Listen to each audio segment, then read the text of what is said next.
हे कहीं रे घरवा के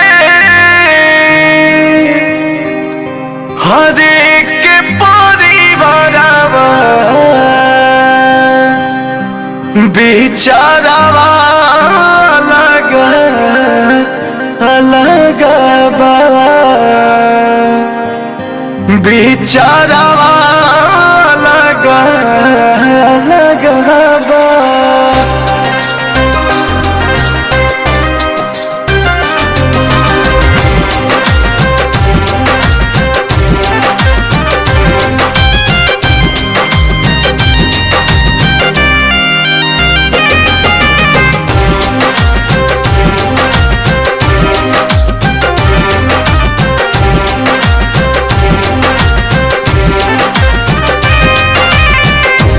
कहीं रे घरवा के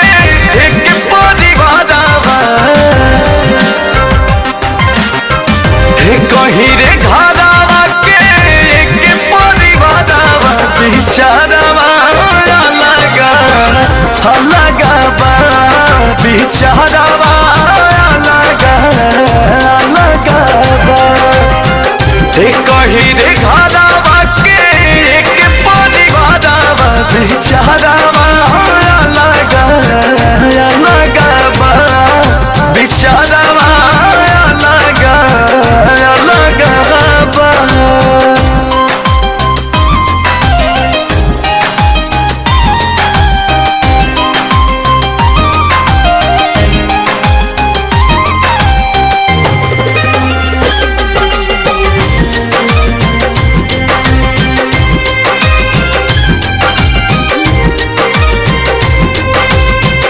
रुकेला न बाबूजी के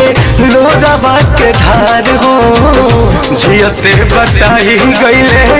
खेतवा बधार हो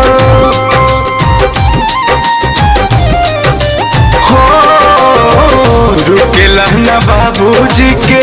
लोरावा के धार हो जियते बताई गईले खेतवा बधार हो सभा का के पोसी दिला गुड़िया चारावा सभा का के पोसी दिला गुड़िया चारावा सारावा अलग अलग बिचारावा अलग अलग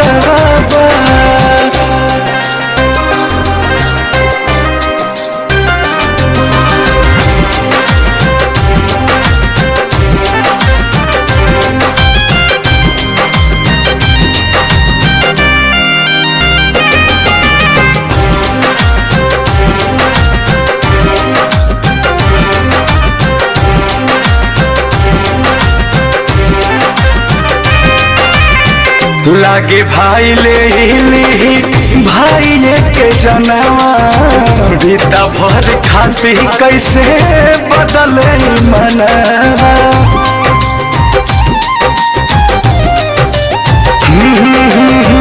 लागे भाई ले भाई के जनवा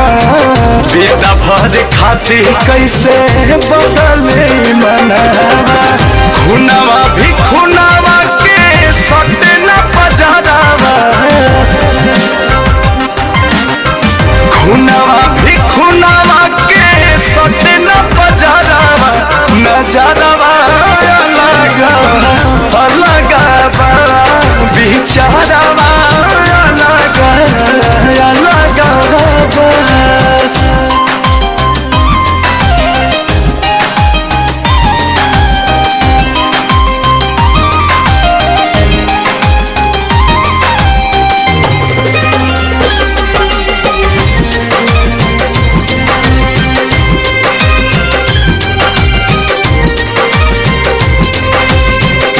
अंकुश राजा कैसन दुनिया के रीतिया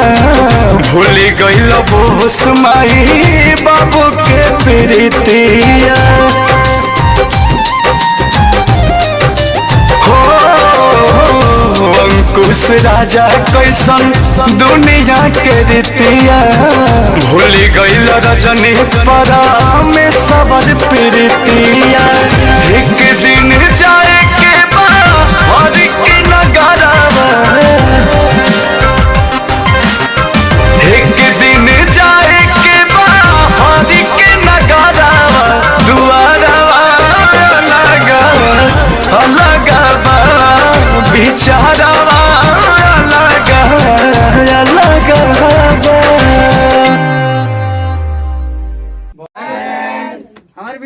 का यही मतलब था कि आजकल छोटे छोटे बातों में नहीं भाई और एथी में लड़ाई हो जाता है, तो इससे हमारे माँ बाप को तकलीफ होता है। ठीक है, तो लड़ाई मत कीजिए, मिल बांट के रहिए। हमें भी माँ बाप बड़े प्यार से पाले हैं, तो हमारा भी फर्ज बनता है अगर जो हमारा वीडियो अच्छा लगे तो लाइक करें, सब्सक्राइब करें और शेयर कर दिया।